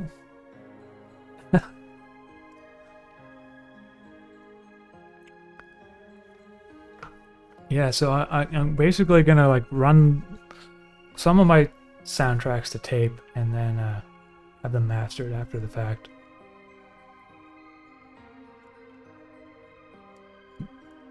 Just mastering isn't really a huge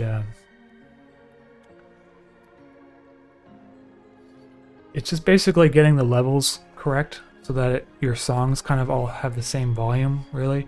Mastering sort of changed in the past decade when streaming was introduced, because it used to be about the loudness wars, you know, getting your music to sound the loudest on CDs and radio. So you would pancake your final mix, basically, put a hard limiter on it and get it really loud and stuff. Nowadays, because of streaming services, and the streaming services such as Spotify have these new they want to get rid of that kind of pancaking of the music, so they normalize your music to around minus 14 LUFTs. LUFT. It's like a measurement for the volume of sound, and so you can release your music with more dynamic range without pancaking the shit out of it, and it will be normalized to minus 14 LUFTs, whether you pancake it or not. And the music that you don't pancake, the music that you mix properly, like they should have done back in the 70s and 80s before they started into the loudness wars,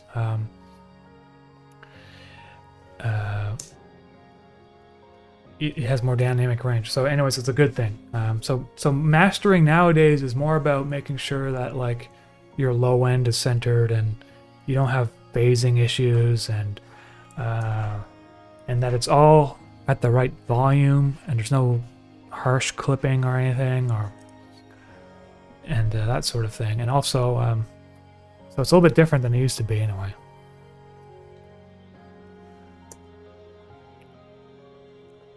Okay, so let's see here. Oh, okay, there's black lines down here. So I need to animate some. This is also green down here.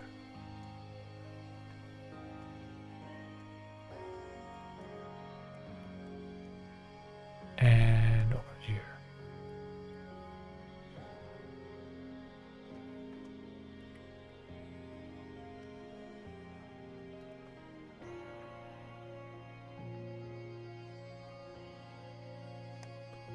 Lee Hussein, I saw a video recently about painting of Jesus with 3 faces to represent the Trinity.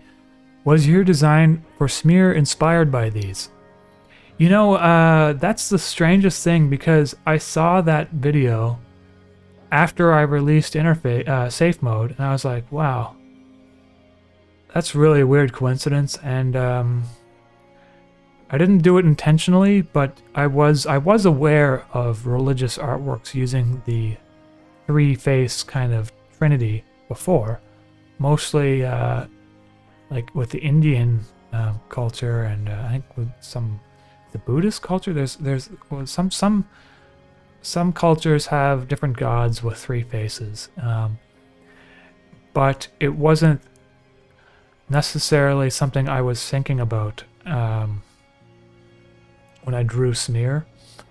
I was thinking more of he is a smear, meaning like, so with animation, there's a technique called smear, where if you're drawing something really fast, you draw like a blur of it, and you can't really draw a blur with hard pixels like I can. So with my style, so you have to do blurs by like drawing duplicates. So like you would draw two, like one hand would look like it would kind of look like the video, you know, this video going on in the live. It's like kind of like a, you know, how do you animate that, right? So anyways, imagine if his face was moving really quick. Like when I do this, it kind of looks like Smear. So that's, I called him Smear because he is a smear. And the Trinity thing was just sort of a happy accident, coincidence sort of thing.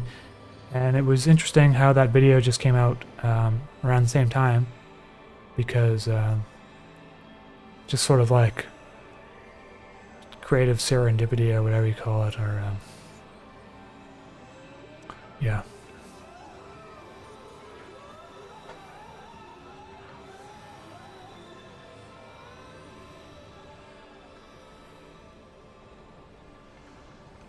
Hey, Lucky Naya. Thank you for that. Yeah, I'm really digging the music of Safe Mode. More so than Interface, honestly. Interface had some pretty cool tracks, you know, but some of the times I feel like the music suffered in terms of the I don't know exactly how, but I feel like with Safe Mode, the music is going to be a little bit more pumping in some sort of way, not necessarily. I don't know. Just I don't know, man. I got like, I go through phases with music and stuff.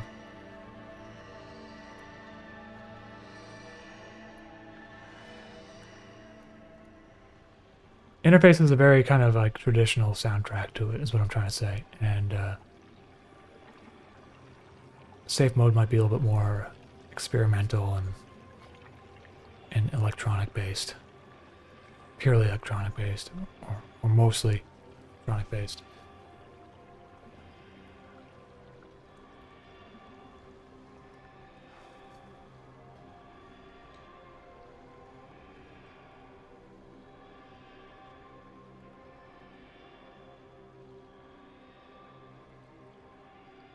Hey Caroline, what's going on? Juice? Okay. This one? Yeah. Okay. Yes, please. Caroline is saying hello.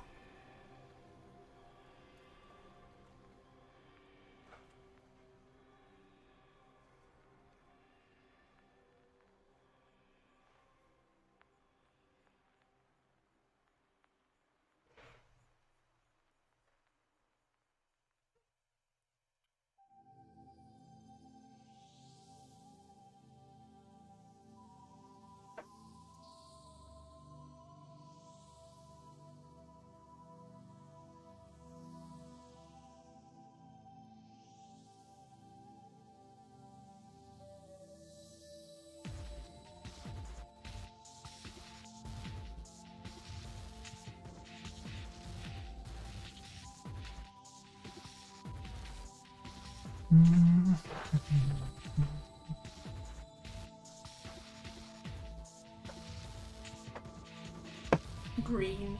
Thanks, Carolina. Carolina gave me some green juice. It looks like Shrek's swamp water. That's the regular juice. It does though, doesn't it? Look at it. It's yeah, like, everything that's green just looks like Shrek's swamp water to you. And all you eat is like hot dogs and sardines. bro. Yeah, exposed. When was the last time I ate a hot dog? It's been like years. Well, I'm gonna keep bringing it up. She comes in here. You could just eat hot dogs all the time for every meal if you. She comes in here and she causes me grief. No, This is the daily occurrence. He's upset that the truth is revealed.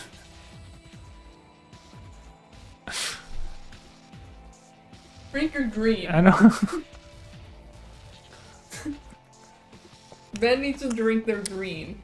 That actually tastes pretty good. Yeah, that's the kiwi one. Yeah. The Shrek juices, I don't even bother giving that to you. That's for me only. Hi, Zoe. Thank you for the, for that. Yeah, see? These people know what's up. Green is good. Wait a second. Did I just taste a vegetal? No, because it's fruit. Oh, that was a close one. I almost got angry. Bro. You just quoted me like 4 years ago. Again.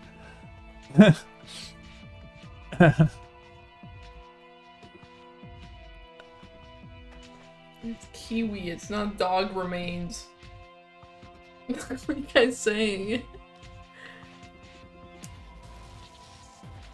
I would stream, but it's just easier to come in here and cause problems than to set up my stream.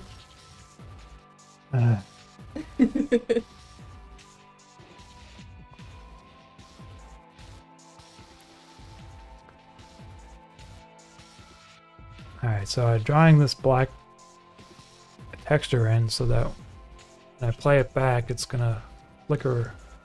But I need to do one more layer.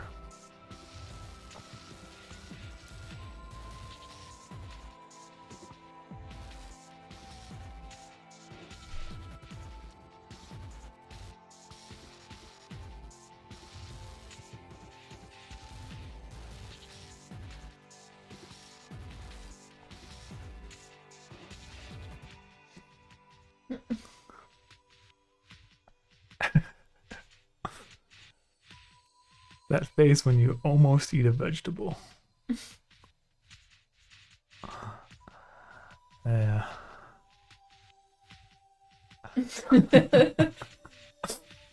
Drink your green. You're telling me to drink my green. Yeah, well, you better listen. He just gave me $10 for drinking your green. So you can buy more green with it. Here, I'll have a dream. I'll put the dream. The green. Oh, God. You just broke your camera. Green camera.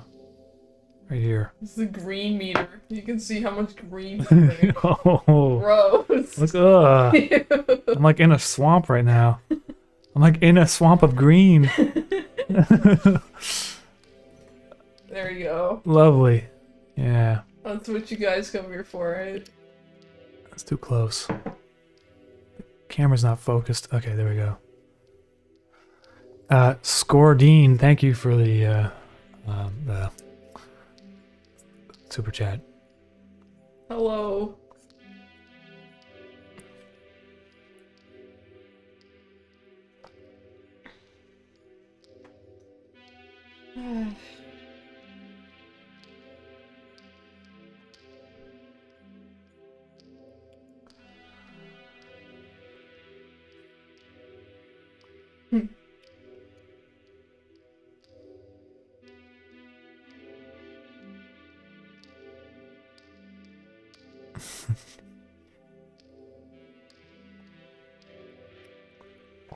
Eggo, that's Eggo right there. Yeah, I know. Oh. Somehow.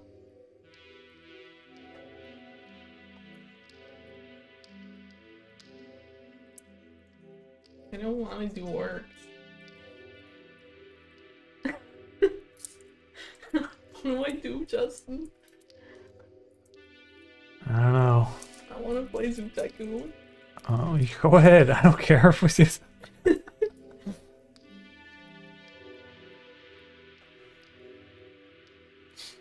Today I learned that Australia has a moth that has these, like, 4 tentacles that come out of its butt covered in hair. That's what I learned today. That's.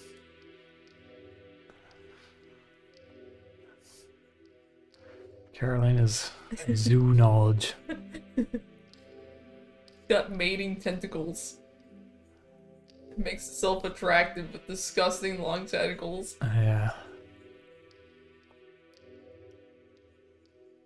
Alright, I got my door shaded. It took forever.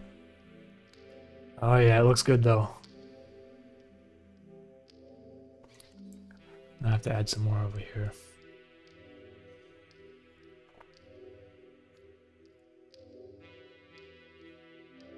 Yeah, he knows about this moth. You ever see one in real life? I just saw a photo, but if I saw that on my wall, I would get a flamethrower real fast.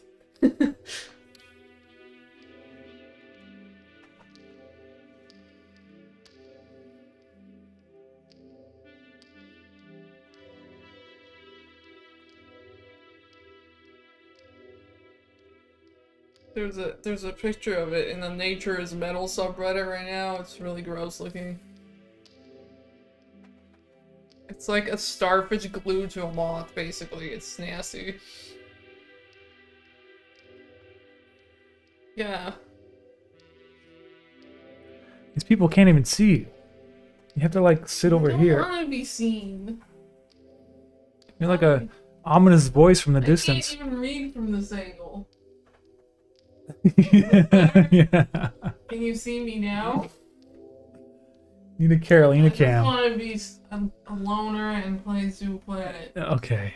Well, go ahead, play Zoo Planet.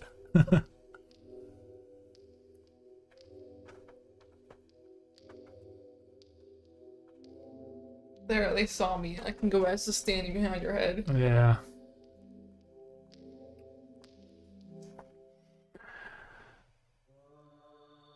When will UMAMI reveal his true antagonist, the soup can? His control of the world is truly awe-inspiring.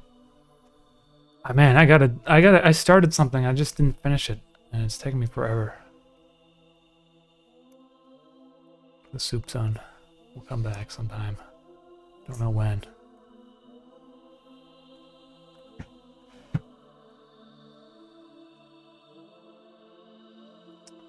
Okay, so I got that done. Okay, so this thing is also green, apparently.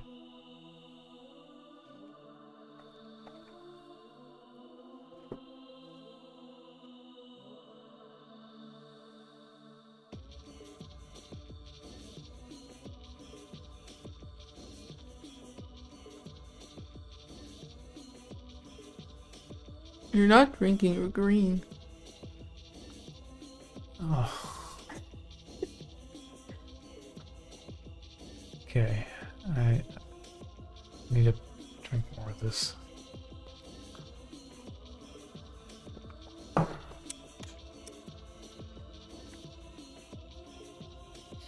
Anyways, yeah, so let's see here. This is getting in here. That looks better. Yeah.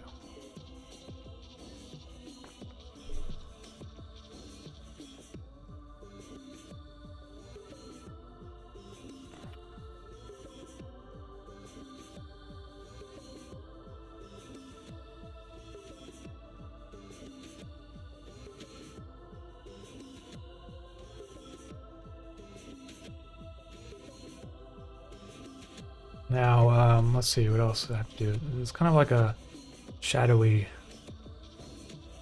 color of I use for the shadows. So I'm gonna have to go to pattern tool, I think. Made a pattern. And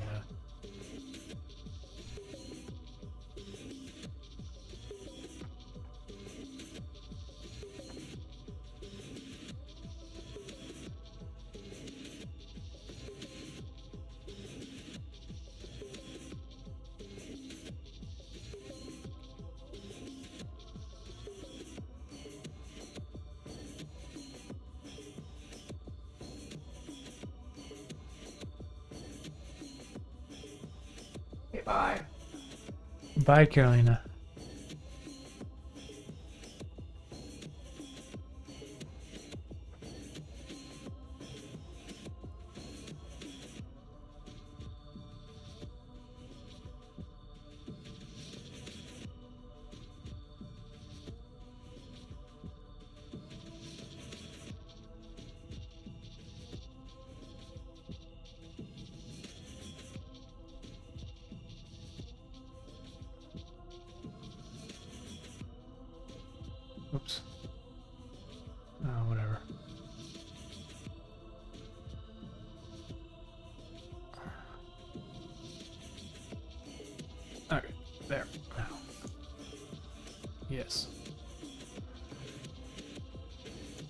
Alright, well, I'm kidding. What's outside the window, though? Well, I'm probably going to do that in After Effects, because I don't know yet, but I guess I could draw some of it to kind of get me an idea of what I don't know. It's going to be just pretty simple. It's the ground is going to be done in After Effects. It might be some mountains or something.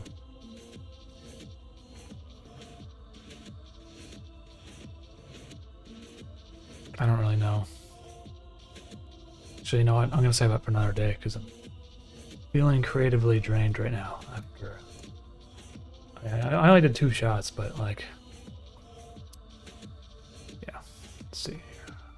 So today, let's see what I did. Long eyes. Okay, this one's kind of. Okay. So I got these eyes that I did earlier today. And I got this side of the card drawn. And maybe later on I'll animate smear or something. But yeah, I'm going to call it a quits for today. Listen, thanks everyone for hanging out with me today and in this chat. I hope it was somewhat helpful for those who asked questions, and that's it for tonight, for today. So yeah, have a good week, and I'll see y'all next time. I'm gonna try to stream a little bit more often, you know, because I think it's been over a month since the last time. Before I go, I'm gonna say thank you to Ty for the super chat. I appreciate that very much. And Evan Thines. Bless the soup son and his vitamins, bless the canning and boiling of him. May his broth cleanse the world. May he feed the world and his people. Alright. Okay, everyone. I'll talk to y'all next time, and bye-bye for now.